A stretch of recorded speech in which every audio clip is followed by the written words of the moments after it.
Hello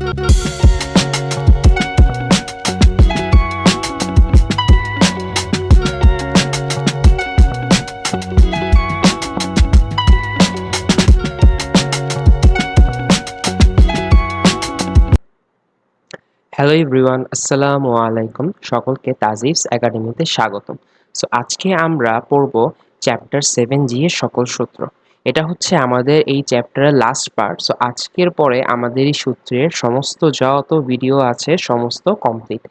তারপর একটা video আসবে, সেটা হচ্ছে চ্যাপ্টার 7A, সেটা খুবই ডিটেইলড একটা ভিডিও হবে, সেটা নিয়ে আমি পরে আসবো। চলো দেরি না করে শুরু করা যাক।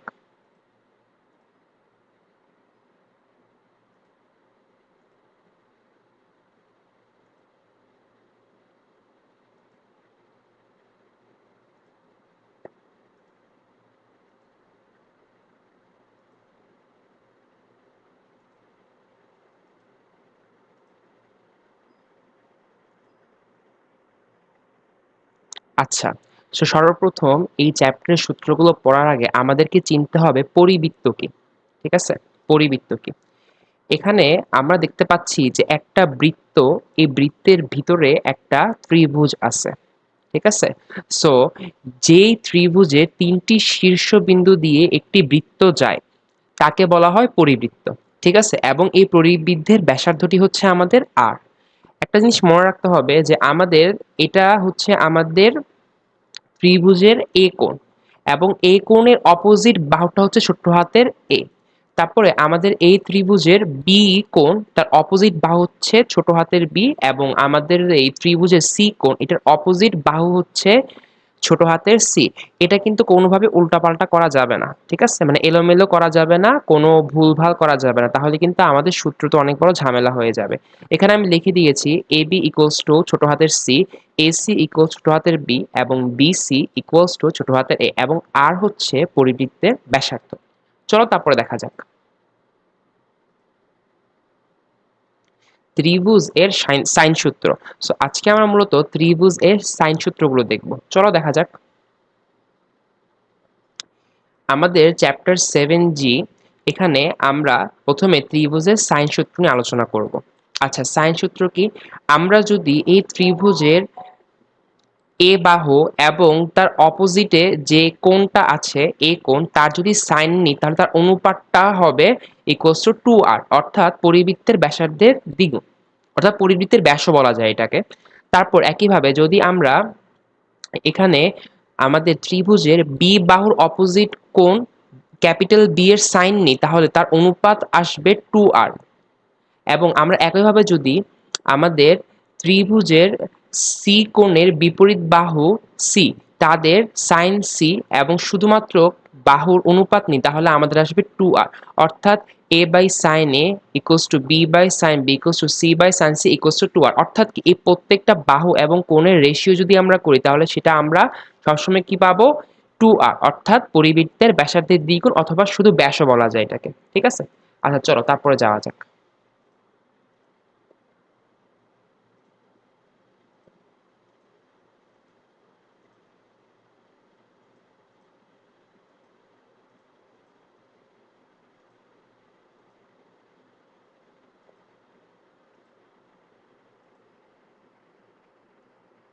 সো আমরা এখন ত্রিভুজ এর কস সূত্র নিয়ে আলোচনা করব।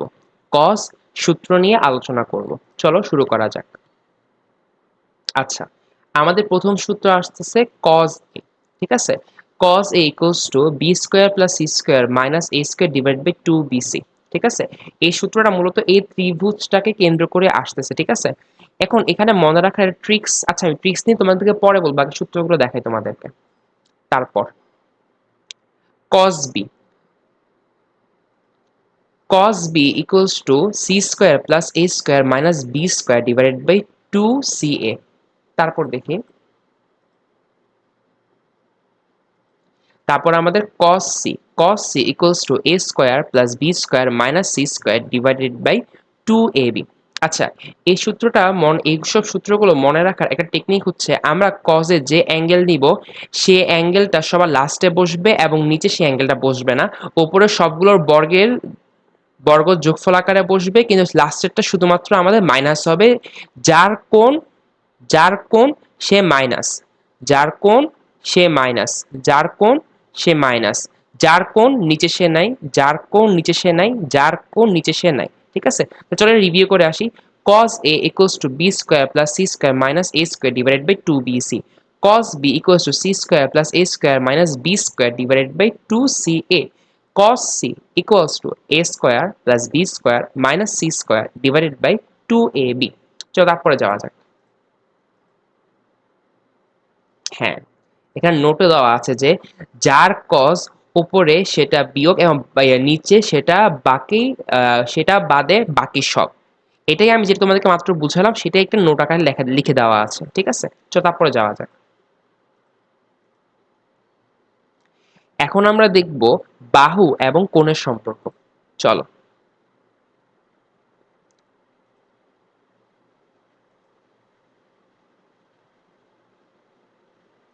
আচ্ছা, তো বাহু এবং কোণের সম্পর্ক ক্ষেত্রে আমাদের সূত্রটা হবে a equals to b cos c plus c cos b, এবং আবার হচ্ছে b equals to c cos a plus a cos c, এবং c equals to a cos b plus b cos a।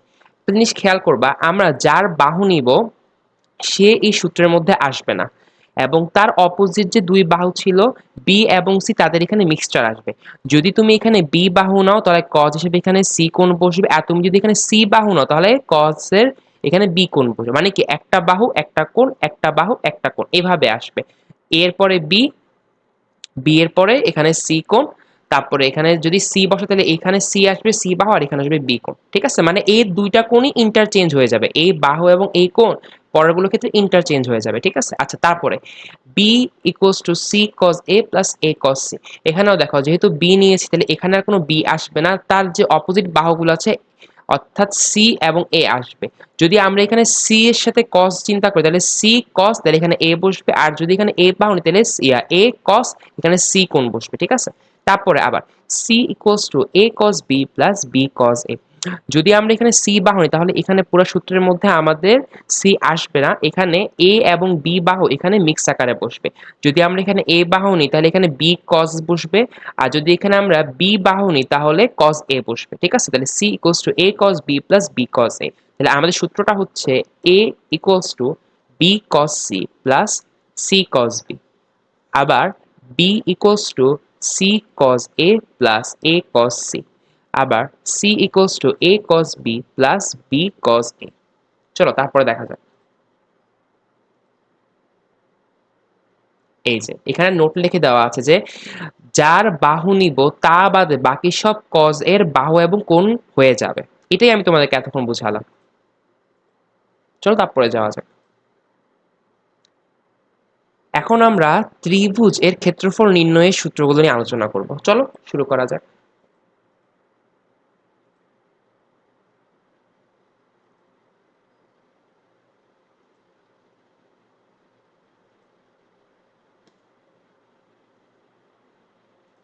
আচ্ছা, সো আমাদের প্রথম সূত্র হচ্ছে ত্রিভুজ এবিসি এর ক্ষেত্রফল, এটা হচ্ছে আমাদের অর্ধ পরিসীমার সূত্র। ঠিক আছে, যদি আমাদের কোনো ত্রিভুজে তিনটা বাহুর মান দেওয়া থাকে তাহলে সেখান থেকে আমরা অর্ধ পরিসীমা ব্যবহার করে আমরা সেই ত্রিভুজের ক্ষেত্রফল বের করতে পারি। এখানে এস হচ্ছে অর্ধ পরিসীমা, মানে হচ্ছে আমরা ত্রিভুজে তিনটা বাহু এ প্লাস বি প্লাস সি করে তাদেরকে যদি আমরা 2 দিয়ে ডিভাইড করি তাহলে আমরা যে মান পাবো সেটাই হচ্ছে আমাদের অর্ধ পরিসীমা। তো এটার সূত্রটা হচ্ছে ত্রিভুজ এবিসি এর ক্ষেত্রফল equals to root over S into S minus A S minus B into S minus C. তারপর দ্বিতীয় সূত্র, ত্রিভুজ এবিসি এর ক্ষেত্রফল যদি আমাদের দুইটা বাহু এবং তার মধ্যবর্তী একটি কোণ দেওয়া থাকে। দেখো তোমাদের কি একটু বোঝানোর দরকার, এখানে এ বি এবং এখানে এ বি এর সাথে কেন কস সি হলো তোমাদেরকে দেখাই চলো। খেয়াল রাখবে এখানে আমাদের এ বি বাহু, তার সাথে কিন্তু সি হয়েছে, চলো দেখে আসি।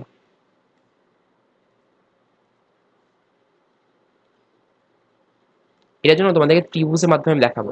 দেখো আমাদের এ বি, এই যে খেয়াল করো আমাদের আমাদের এখানে এখানে এ এবং বি, এ দুইটা বাহুর মধ্যবর্তী কোণ হচ্ছে আমাদের সি।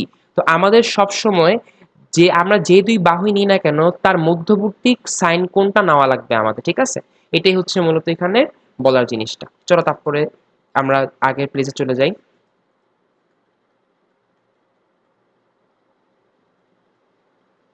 হুম, তো এখন হচ্ছে ত্রিভুজ এ বি সি এর ক্ষেত্রফল equals to half A B sine C. অর্থাৎ তোমার যদি কোনো ত্রিভুজের দুইটা বাহু এবং তার মধ্যবর্তী কোণ দেওয়া থাকে, তাহলে তুমি খুব ইজিলি এই সূত্র ব্যবহার করে তার মান বের করে ফেলতে পারবা।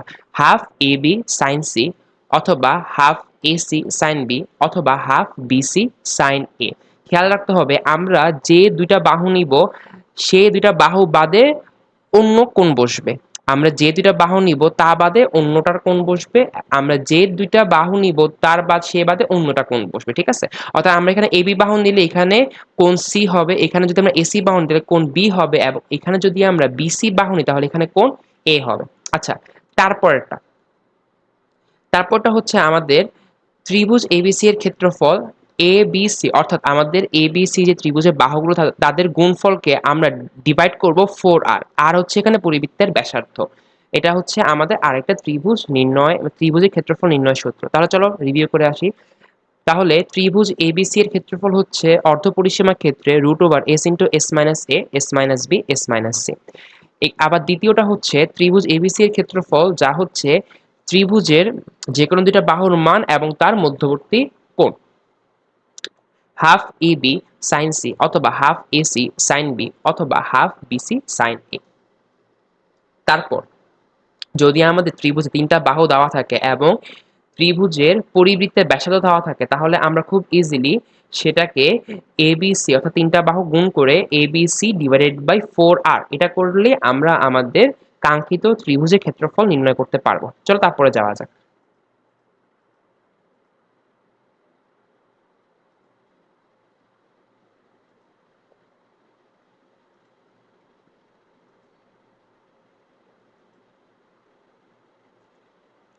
আচ্ছা, আগে আমাদেরকে এখন এটা বুঝতে হবে। আমরা একটু আগে দেখেছিলাম পরিবৃত্ত, আর এটা হচ্ছে আমাদের অন্তবৃত্ত। অন্তবৃত্ত হচ্ছে যেই ত্রিভুজের তিনটি বাহুকে স্পর্শ করে একটি বৃত্ত যায় সেই বৃত্তকে বলা হয় অন্তবৃত্ত। দেখবা তুমি এখানে এখানে একটা ত্রিভুজ আছে এবং এই ত্রিভুজটার বাহুগুলোকে তিনটা বাহুকে স্পর্শ করে একটা বৃত্ত গিয়েছে, যেটাকে বলা হচ্ছে অন্তবৃত্ত, এবং এই অন্তবৃত্তের ব্যাসার্ধ হচ্ছে ছোট হাতের আর। তারপর দেখা যাক। আর হচ্ছে অন্তবৃত্তের ব্যাসার্ধ, এবং এখানে হচ্ছে আমাদের 4 নম্বর সূত্র। এটা হচ্ছে আমাদের 4 নম্বর সূত্র, এটা হচ্ছে ত্রিভুজ এবিসি এর সূত্র আর ইন্টু এস। অর্থাৎ এখানে এস হচ্ছে আমাদের এই ত্রিভুজের অর্ধপরিসীমা। এখানে যে এসটা হচ্ছে সেটা হচ্ছে আমাদের এই ত্রিভুজের অর্ধপরিসীমা, এবং এখানে আর হচ্ছে এই অন্তবৃত্তের ব্যাসার্ধ। যদি আমাদের কখনো একটা ত্রিভুজের পরিসীমা অর্ধপরিসীমা দেওয়া থাকে এবং তার সাথে তার অন্তবৃত্তের ব্যাসার্ধ দেওয়া থাকে, তাহলে আমরা খুবই ত্রিভুজ ABC equals to R into S এই সূত্র অ্যাপ্লাই করলে আমরাই উক্ত ত্রিভুজের ক্ষেত্রফলটা নির্ণয় করতে পারবো, ঠিক আছে? আচ্ছা, তো তারপরে যাওয়া যাক।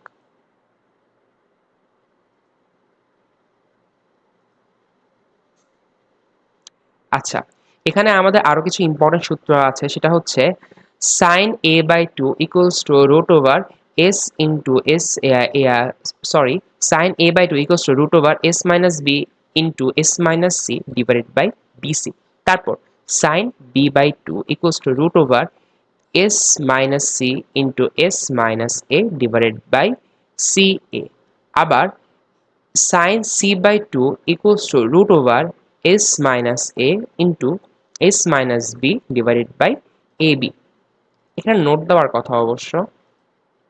হ্যাঁ, নোটটা হচ্ছে যার সাইন সে বাদ।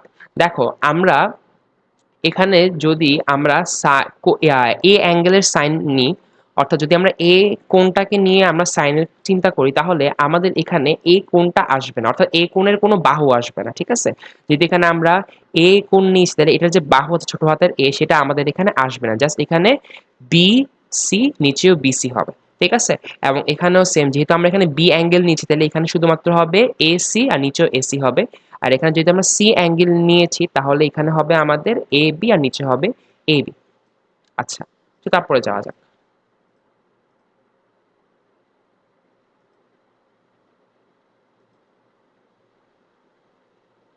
আচ্ছা, cos a by 2 equals to root over s into s minus a divided by bc. Cos b by 2 equals to root over s into s minus b divided by ca. Cos c by 2 equals to root over s into s minus c divided by ab. আচ্ছা, এখানে note দেওয়ার কথা। হ্যাঁ, এখানে নোটটা হচ্ছে যার cause উপরে সে এবং নিচে বাকি সব। যেরকম তুমি দেখো এখানে আমরা এ অ্যাঙ্গেলটাকে নিয়েছি, তাইলে এখানে এ অ্যাঙ্গেলের জন্য যে বাহু সেটা বসবে এস ইন্টু এস মাইনাস এ, এবং নিচে জাস্ট সে বাদে বসবে বিসি। এখানেও সেম, এখানে আমরা বি অ্যাঙ্গেল নিতে এখানে উপরে বসবে S into S minus B divided by C A, সে বাদে বসবে। এবং ওইখানে আমরা যেহেতু সি নিয়েছি তাহলে এখানে হবে S into S minus C, আর নিচে সে বাদে বাকিগুলো বসবে, অর্থাৎ এ বি। চলো তারপরে যাওয়া যাক।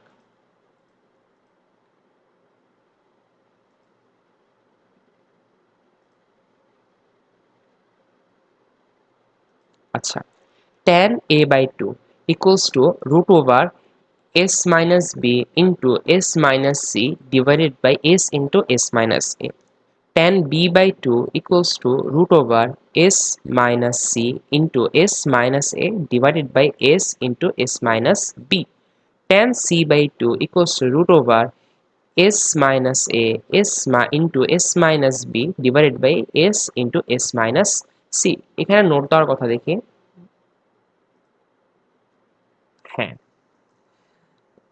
যার ট্যান উপরে বাকি সব নিচে সে। দেখো যেহেতু আমরা এখানে ট্যান এ কে নিয়েছি, ট্যান এ বাই টু নিয়েছি, তাহলে উপরে উপরে বাকি সব বসবে, অর্থাৎ বি এবং সি বসবে এবং নিচে সে বসবে। এখানেও সেম, যেহেতু আমরা এখানে বি নিয়েছি তাহলে উপরে সি এ বসবে এবং নিচে শুধু সে একা বসবে বি। এবং এখানে আমরা নিয়েছি সি, তাহলে উপরে বসবে এ বি এবং নিচে বসবে সি। চলো তারপরে যাওয়া যাক। হ্যাঁ, এখন আমরা একটু আগে যে সূত্রটা দেখেছিলাম সেটাকে আমরা চাইলে অন্যভাবেও দেখতে পারি। ঠিক আছে, যদি কখনো আমাদের একটা ত্রিভুজের ক্ষেত্রফল দেওয়া থাকে, সেই ক্ষেত্রফল ব্যবহার করেও আমরা ট্যান এর অ্যাঙ্গেলগুলো ভ্যালু বের করতে পারি। ঠিক আছে, এখানে যে আমরা যে এখানে যেটা সাইন দেখতে পাচ্ছি এটা মূলত হচ্ছে ত্রিভুজের ক্ষেত্রফল বোঝাচ্ছে। আর ত্রিভুজের ক্ষেত্রফল হচ্ছে root over S into S minus A S minus B S minus C. আচ্ছা,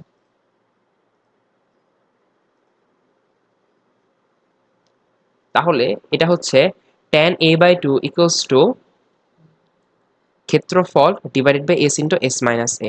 tan b by 2 equals to ক্ষেত্রফল divided by s into s minus b. tan c by 2 equals to ক্ষেত্রফল divided by s into s minus c. আগের সূত্র থেকে কিন্তু এটা একটু easy আছে। ঠিক আছে, নোট, যার tan উপরে ক্ষেত্রফল নিচে সে, যার tan উপরে ক্ষেত্রফল নিচে সে, যার tan উপরে ক্ষেত্রফল নিচে সে, যার tan উপরে ক্ষেত্রফল নিচে সে। যেরকম এখানে এ নিলে এখানে নিচে এ বসবে, এখানে বি নিলে এখানে নিচে বি বসবে, এখানে সি নিলে এখানে নিচে সি বসবে, এবং উপরে সব হচ্ছে আমাদের ক্ষেত্রফল। আচ্ছা, তো তারপরে যাওয়া যাক। আসলে আমি বলতেছি,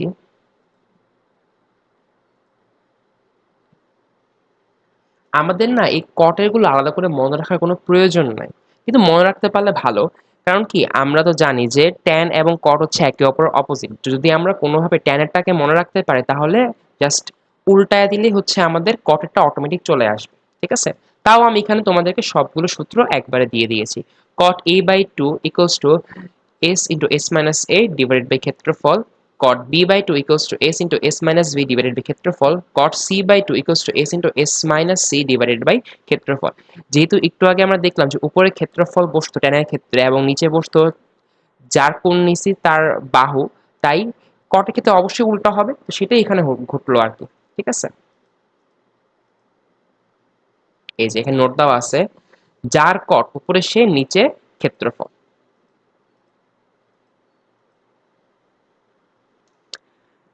সো আজকের জন্য এইটুকুই। আমাদের ভিডিওটা আজকে এই পর্যন্তই ছিল। অবশ্যই কমেন্টে জানিয়ে দিবে তোমাদের কাছে ভিডিওটা কেমন লেগেছে। যদি ভালো লাগে অবশ্যই আমার চ্যানেলটাকে like, comment, share and subscribe করে পাশে থাকবে। এবং আজকের এই ভিডিওর মাধ্যমে আমাদের চ্যাপ্টার 7 ট্রাইগোনোমেট্রি এইচএসসি এর সমস্ত যত খুঁটিনাটি সূত্র ছিল সমস্ত আজকে শেষ হয়ে গিয়েছে। ঠিক আছে? এবং আরেকটা পার্ট আসবে এটার, সেটা হচ্ছে চ্যাপ্টার 7A। সেটা নিয়ে খুব শীঘ্রই আমি আসবো। সেটা আসলে কি খুবই ডিটেইলড একটা ভিডিও হবে, কারণ সেখানে হচ্ছে ট্রাইগোনোমেট্রিক রেশিওস, তারপরে কোয়ার্ডেন্টস, এগুলো নিয়ে অনেক বিস্তর আলোচনা করা হবে। সো আমি এই লেকচারটাকে নিয়ে অনেক গুছিয়ে একটা ভিডিও খুব সামনে নিয়ে আসবো। তো আপাতত আমার চ্যাপ্টারটা পুরাপুরি শেষ, জাস্ট একটা পার্ট বাকি আছে, সেটা হচ্ছে চ্যাপ্টার 7A। সো অবশ্যই আমার চ্যানেলটাকে লাইক করবে, কমেন্ট করবে, শেয়ার করবে অ্যান্ড সাবস্ক্রাইব করে পাশে থাকবে। সকলকে অনেক অনেক ধন্যবাদ। আসসালামু আলাইকুম রহমতুল্লাহি বারাকাতুহু।